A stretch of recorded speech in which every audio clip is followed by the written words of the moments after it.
All right, great. We're live. Adam, so great to see you on video again. Brilliant. Yeah, let's make this work and just let's see what feedback we can get.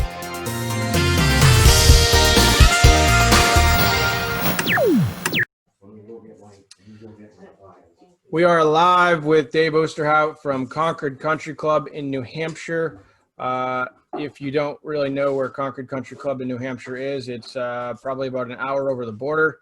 And Dave does deal with some cold weather turf management. That's today's topic. I've known Dave for quite a few years as a friend and also a customer. And Dave, thank you so much for taking the time out of your busy morning and joining us. Hey, thanks a lot for having me. Kind of looking forward to talking about taking care of grass in cold weather. Yeah, it's I have a little experience myself in dealing with grass in cold weather, but certainly not that cold or not like Concord, New Hampshire is. And I think it's also important to note that you were what some would consider to be the most volatile climate on the planet, or one of them anyways, is Mount Washington. So yeah, sure. I'm interested. It's a totally different atmosphere up there in that piece of New Hampshire. Yeah, it's so I just wanted to probably not keep this too long. We've learned in the last 5 episodes that the shorter the length, the better reception in terms of people watching back after the show is over. So we'll keep it pretty brief, but I wanted to ask your management style is really, what are some of the things that it's September, right? So it's the middle of September. Some of those things that you need to plan for or start planning for have already started setting into place. So what are some of your key points to making sure that your turf goes to bed properly? I think it all starts with your fall aerification program.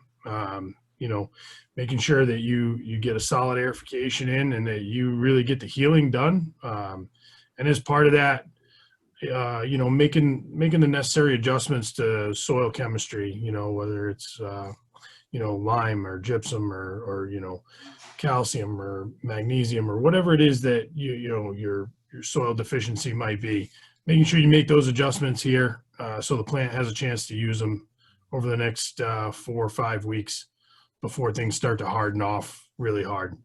I think that's the key starting point.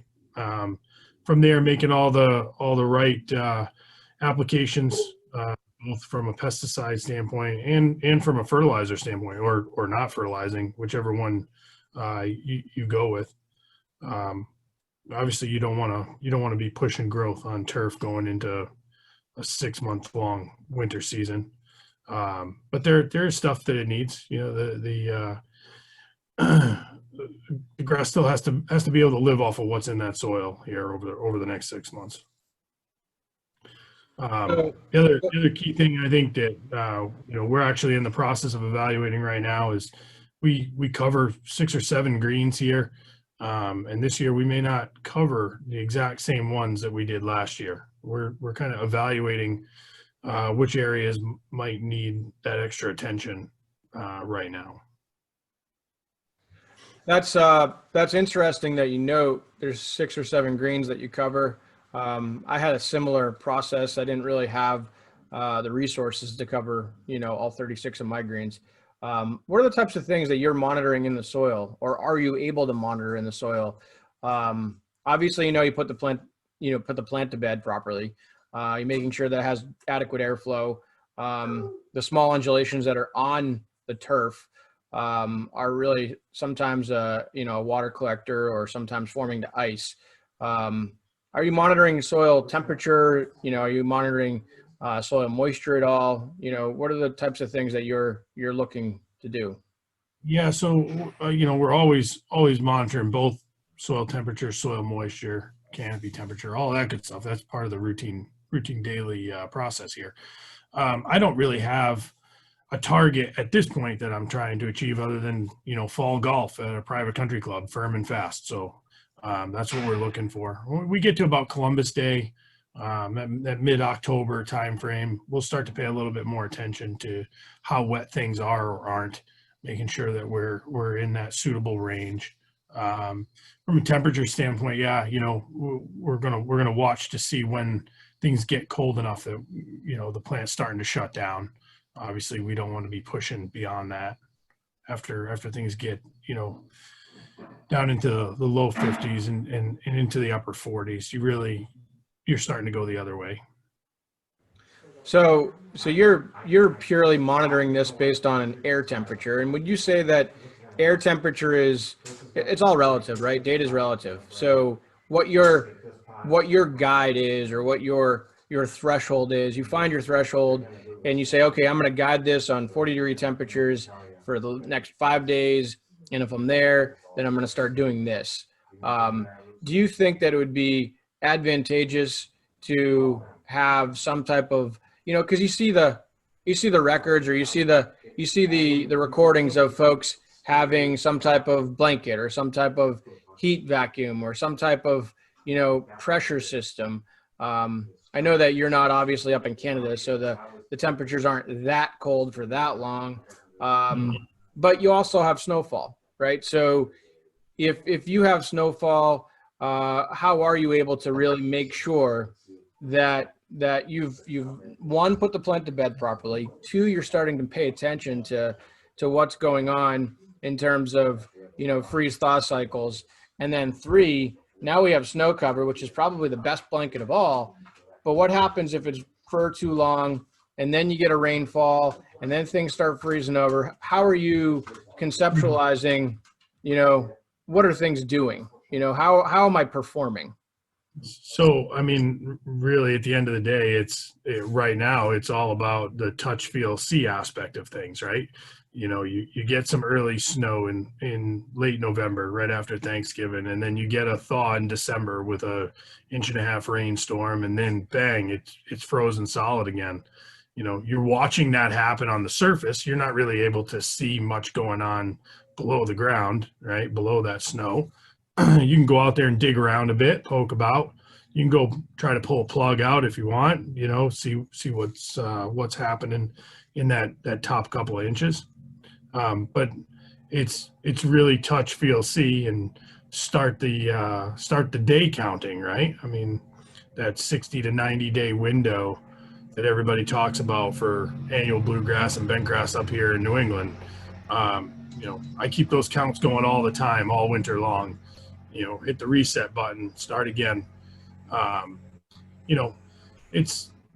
There's right now there isn't. I don't have anything that's doing any sort of work for me below the ground, like what we've talked about, prior to this. Yeah, sure. And so I'm curious, because there's that mixed feeling in the industry. I know I dealt with it on a number of my greens over the years, and I'm sure you have as well. And the mixed train of thought. We're not thinking about snow right now, but I know when snow falls, it's like, okay, we can start relaxing after that snow plow push. The parking lot's clean. We got ice meltdown. We're good. But where is your trigger to start saying, or do you? Some guys don't even believe in it. Do you ever clear snow off your greens based on a certain marker, or do you leave it? So, what I've done up here in New England is anytime you get a rain event on top of snow cover before the end of December, I'm taking a good hard look at my 15-day forecast, and I'm making a decision as to whether or not I want to go out while it's raining or just after it's done raining and get whatever slop is left on the top off.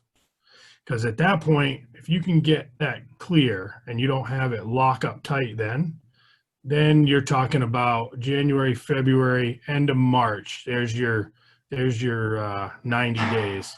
That's basically your winter here in central New Hampshire, right? Yeah, you're going to get snow late March. That's going to happen. But you're also going to have warming weather at that point. We're probably going to see bare ground again before the middle of March, given all the weather changes we've seen. So that's kind of the marker. January 1st, if I know that my turf doesn't have ice on it, that's been there for more than a day or two, come the 1st of January, we're probably going to be okay. So yeah, I think that's a fair answer. And so now I'm curious, from a staffing standpoint, how does that work out for you? Are you the one out there with a snow blower? Are you by yourself? Are you pushing snow? Are you calling in the girls from school? You're saying, "Hey, girls, you're taking the day off. You're coming to help Dad push snow." Like, what are you doing? So we had to do a lot of snow clearing up at Mount Washington. Obviously, you can imagine up there, we got feet of snow that had to come off of greens. And one of the things that I realized real quick was you could put a pretty decent sized machine on top of a frozen green and not really do any damage. So for me, we grab a tracked skid steer, something of that nature, and we go out and take the top off. Don't get down too low, that early season in December, though, you can find yourself doing a pretty good bit of handwork. And yeah, to your point, it's hard. You call the guys up that have been here all summer, the ones you can count on, and say, hey, I need you for a day or two. Let's get out here and get this done. But you try to help them with whatever machine work you can. All hands on deck effort. That's kind of how it goes. Well, I think it's teamwork too, and as long as they know or understand the actual mission of what you're all about. Hey guys, this isn't just to remove snow. We're removing snow so that the turf doesn't die or it doesn't suffocate. So obviously you've used technology to a certain extent in your past. The topic at hand right now is cold weather turf management, but also technology. And other than your thermometer in your office, or the internet in Wonderground, or weather track on Turf Cloud, what are some of the things that you're using to help you guide your answer, or what are some of the things that you think would be advantageous to helping you in that light? Yeah, I think one of the key things that I kind of missed from up at Mount Washington was the use of a soil sensor. We had a buried soil sensor on 3 different locations around our clubhouse. It gave us a really broad look at what was going on, right? At that 2-inch soil level, we could see, how cold were we getting? What sort of fluctuations were we seeing under snow cover? I don't really think it did anything for me as it related to the formation of ice. Once the temperatures got down that low, you still got to go out there and look for it. Is there ice under there or isn't there? You were able to kind of keep an eye on the running data that you'd get back for how long have I been that cold. Did I get extremely cold? That's another thing, especially up there in the mountains, that you'd see a lot of soil temperatures down in the single digits at 2 inches. That's cold stuff. I think that's a pretty key piece. It can help you make some decisions. You certainly know whether or not you can go out and slam the bucket of a machine down on the ground. If your soil sensor is saying, hey, it's 34 degrees under here at 2 inches, I probably want to be a little bit careful about going to do that work. It's any sort of good data that you can put in your toolbox here to make a decision is helpful. Well, and I think so that leads to the transition here. We're pretending we're in December, January, and maybe even February, and we're starting to climb out. And I know that having that soil moisture would be advantageous because you can start to understand, well, not just the moisture, but the temperature. And, when things start to warm up, we're starting to climb into March, and then maybe it's early April, and we want to know when to put down certain, insecticides, or we want to know when to put down certain fungicides, or we want to know when to put down certain wetting agents.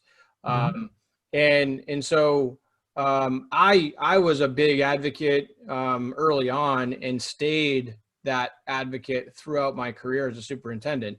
Wetting agents had a very heavy stakehold in my operation. And so where do wetting agents sit and I actually look at that as a technology. It's not like, buttons and lights and, plug it in. And I look at, wetting agents as a sincere technology. Do they have a place in your operation at Concord?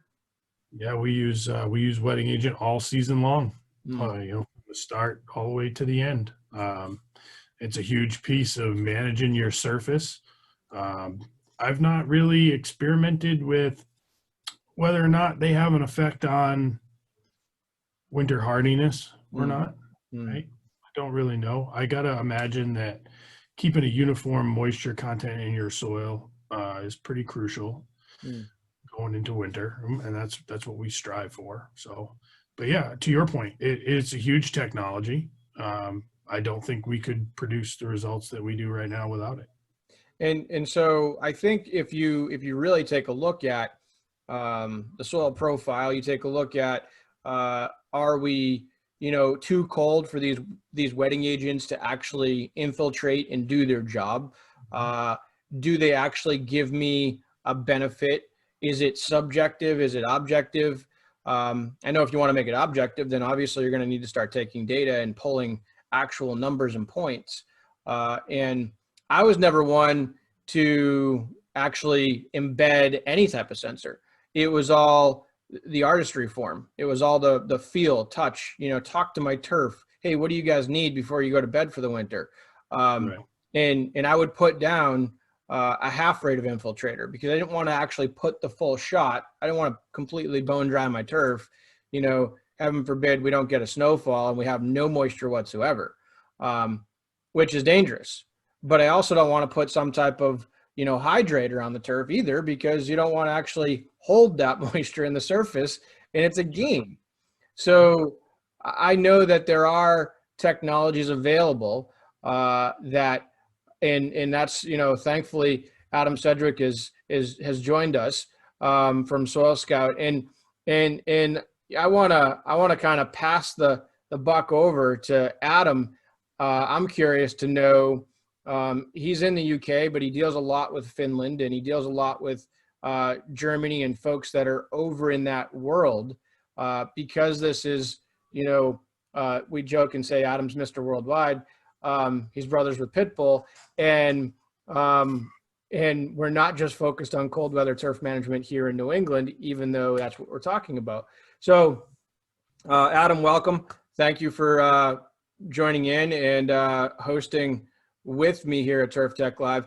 Do you have any customers, or not even customers, but experience utilizing embedded soil technology for superintendents that are going to bed and waiting for that snowfall, and then also using these wetting agents that are present in the market and a vast array to help them guide their decision? Or is it still stuck in the old school mentality of, hey, I need to touch it, feel it, breathe it, taste it, lick it sometimes to really make sure that it's a viable plant?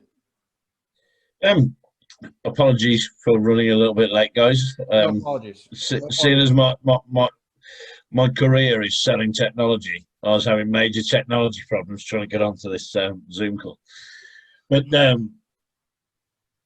we keep going on about what is this snow stuff that you keep going on about? We don't tend to see much in the UK anymore. But yeah, with what you're saying, I think we're going through a transition period. So some of the earlier Soil Scout customers, some of the customers that the guys back over at the head office in Finland deal with, they're running sensors and underground sensors for a lot of these reasons. Look at what's happening, a little bit of prediction, almost like an underground weather forecast, to try and predict what's coming as they see soil temperature change, to try and reflect their actions and predict their actions to be one step ahead of the freeze, one step ahead of the snowfall, try and protect that surface for that little bit longer before they've got to take on any cultural clearing practices. But at the same time, it goes right back the other way to the touch, the feel, the smell. Have a look what's going on. pick a pit out, take a core, see what the core's doing, see what the surface is going to hold up. And I'm hearing this every day. And that's where I come from with this transition period, where we know now the technology's there to give this information. And I think the cold weather turf management side of it, of the sensor market, is something that really no companies have really looked at heavily. But I think it's one of the most beneficial areas, because it's a major stress time for the turf. So the actual pathology of the plant is getting stretched to every parameter, especially with the climates we're getting now, where you'll get, I'm going to talk in English temperatures rather than the old-fashioned stuff you do over the pond. But we're getting down to sort of -8s and 9s as an extremity here. What that is in Old English, I'm not quite sure. But 2 days later, we might be at a +10, +15, and this is January. So I don't care how good a superintendent or head greenkeeper is. You can't control nature. And when you're getting climate change like that, what are you supposed to do? This is the bit that really interests me. Without having data out of the soil, and forget buried sensors, forget your TDO and your POGO as well. Without having any of that, what are you supposed to do when nature is against you? When one day you're having -8, you've got a deep in-ground soil frost, frozen surface, the plant's almost gone into that dormant state. Then 24 hours later, the plant's trying to spring into life because it's feeling spring has arrived early, and we're on a +10. And just as it starts to come out of that dormant state, that winter hibernation, bang, in comes another -8 or 10 for 3 or 4 days. Yep. It's as humans, we can't stand that. We'd have that's where your heart attack and strokes come in. So, and I think, not to cut you off, Adam, but I think you're on a nice talking point here in the benefit of this. If Dave himself decides, hey, I'm going to go to the board in January, and Mr. Board Member wants to know, why is this like that? And yeah, you know what? Dave's a veteran. He's got a plethora of industry knowledge. He's got a plethora of science, kicking around, and he knows a thing or two when it comes to managing turf. But without having some type of crucial data that the board member, who's the chief CPA at some biotech firm, wants to know, then what are we going to talk about? We're going to talk about the weather trend. I mean, well, yeah, sure, that's some type of subjective feeling, I guess. Maybe a little objective. You could start building graphs and such and such. However, if you have that data in your pocket, you pull it out on your phone, you pull it out on your tablet, and you're like, look, this is what this looked like over the course or the trend of 14 days or 30 days or, even better, 60 days. And we trended this way. And this was my action when I saw this. And they're like, this guy's got it going on, because he's looking at the trends of data that doesn't lie. And, it gets me back to the whole job board mentality. We talked, a few episodes ago about job board and labor data. And I know that Dave's, savvy on job board and labor data, but this is really more about cold weather turf management. So Dave, I'm going to spin it back over to you, and what types of questions or points do you come across, or I guess not stumble with or falter, but how do you I want to know, how does a veteran like yourself, bold and sometimes a little brash, meeting with a board member, discuss your practices and principles? Well, to your point, right? Data drives pretty much everything, right? It helps to drive your decision-making process, but more importantly, what it does is it provides you with a tool that you can hand over to somebody who doesn't understand the complexity of what we do and what we're looking at, and show them, hey, here's a chart of your air temperature for the last 30 days. Here's a chart of how the soil responded to that. Here's what we had for snow. Here's what we had for rain. Here's how all of this came together. And you're able to show them on a calendar, on a graph, on something that says, that's when we had our problem. Yep. Or that's when we could have had a problem. And because we saw it, we were able to get the snow off the greens. We were able to get out and put a black sand application down because we knew that was going to be the window to get it to work the best. You know, anytime you can have that information to help make a decision and then to help support the decision, yep, it makes your life 100 times easier. Because as you know, we're dealing with the member down the road whose backyard, you know, came out looking brown too, but he swears it was from the other storm earlier in the winter. You're just up against all of that sort of stuff. And he doesn't have the resources or the data that you do, or even the knowledge, you know, Right. the years and years and years of knowledge. And yes, I used to have, I had a mentor in the industry that used to tell me, like, you just got to sell your decision. You got to sell, you know, where your stance is, and sell it to them so they believe you are the expert in the area. And but the more points that you can have to support your action, I really firmly believe that you're in the best suited area. So I guess just to recap here, because like I said, I don't want to keep this too long. I could do this for days, but for the record, and I know Adam could, because we usually do, and I know that, you know, Dave, you're pretty long-winded yourself. However, transitioning to a recap here, in September, this is the time frame where we start thinking about putting the turf to bed. Have you aerated? Aeration's done. Aeration's done. So check one. So you're in the measure to start moving forward. And I think the next big thing on your radar is probably irrigation blowout. That's probably the next biggest one, right? Yeah. Yeah. We're looking forward to it this year. I want to get this over with. 2020, the year that we thought would never end. So a little stem on what we've just been on about is a pattern that's emerging in nearly all of these Turf Tech Live chats that we've been doing. And it's an auditable action. Everything we do. And it goes right back onto what you just said, Dave, and handing it over to somebody that hasn't got the knowledge. It's an auditable action. Yeah, right. And it's a track of the reasons we've done something, so why we've done it, how we've done it, when we did it. Yep. And so we're in a world now where we're answerable to so many different governing bodies. Yep. And hey, everyone knows that every committee member is an agronomist.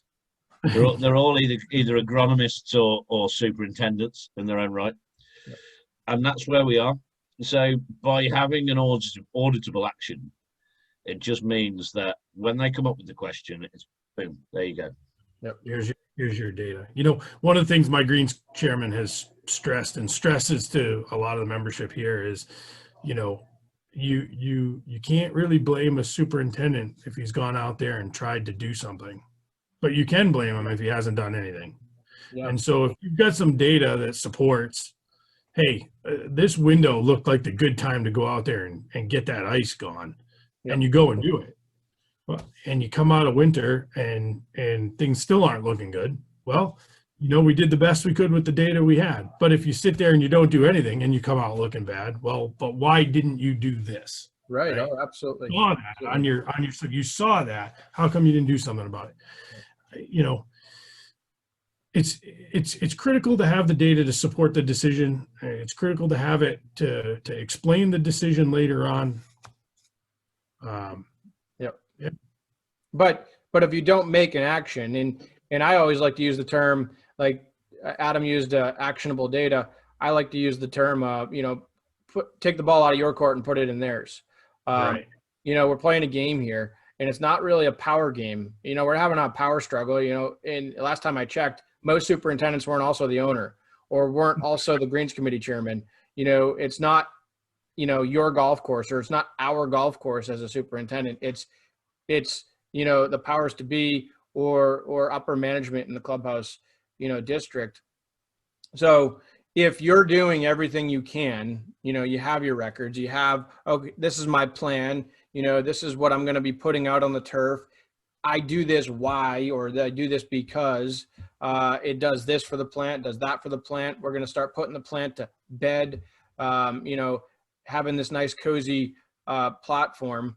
And so, I think it's brilliant to note that you're a veteran. That's why we decided to have you on here. And I was very excited to talk about this and chat. So, we've aerated grounds. We're ready to start putting the plant to bed with certain products and maybe even a wetting agent or two. And we're going to start tracking the temperature in making sure that things are in the right status. And, we've discussed maybe an embedded soil moisture meter or some type of sensor, some type of technology, a wetting agent. We got a soil scout flashing on the screen. I have no idea where that came from. And yes, that is a nice, advantage to some, maybe even most that are trying to battle all different types of climates. But knowing the data is going to justify your existence. That's probably the best phrase you could use, or I've ever heard from a mentor. Like, data will justify your existence. It's not going to replace you. It's just going to justify why Dave does what Dave does when Dave wants to do it. So you could even use that to justify to your staff that, was laid off in late October. Hey, I need you to come back for a week. Well, why? Well, hey, take a look at the temperature. Take a look at this. Take a look at that. Or because I told you to. That's why. It's easy to say that. So I don't know if you have any other closing remarks that you'd like to make. We just grazed over a half hour. So do you have anything that you want to add in to maybe the well over 5,000 people that are going to be, sent to and watching this? I think the take home message for trying to handle turf in cold weather, as much as it is touch, feel, see, and relying on your experience in the past, if you have the opportunity to be able to collect data that could be critical to making decisions during the winter months, which it's hard to do, right? It's hard to do because you can't always see it. I think if you have that opportunity, you should play with it a little bit. I know it's something that I continue to play with and try to tweak here going forward. And, I'm looking forward to seeing how I can do it better down the road as well. That's a good answer. Opportunity to collect data and then looking to do it better, because that's what superintendents are anyways. You're always trying to, it's a game of chase. Like, what can I do better than I did last year to make me better for the following year? And identify the problem. All right. You got a problem. Okay. Now let me go look at what things are in my toolbox that I could use to help remedy this problem. Right. Winter kill is it's going to happen. It's all about mitigating the risk. Anything you can do to mitigate the risk is going to pay dividends in the long run. Yeah, for sure. That's the second worldwide pandemic of every head greenkeeper and superintendent. Well, probably every turf professional. They're never satisfied, ever. No one ever feels that they've ever done anything well enough. I play a lot of golf. I turn up on some fantastic courses, and I think, wow, that's awesome. What you've achieved here on the budget you've got, or whatever. No one's ever happy. And I think it's a good thing, because everyone's always striving for the next thing to make them a little bit better at what they do. Yeah, for and sure. That's brilliant. For sure. And that's kind of why we put this YouTube channel together, is to, we're never really happy, and we're blessed and fortunate to be joined in with Dave Ousterhout at Concord Country Club. So, Dave, thank you so much for joining us.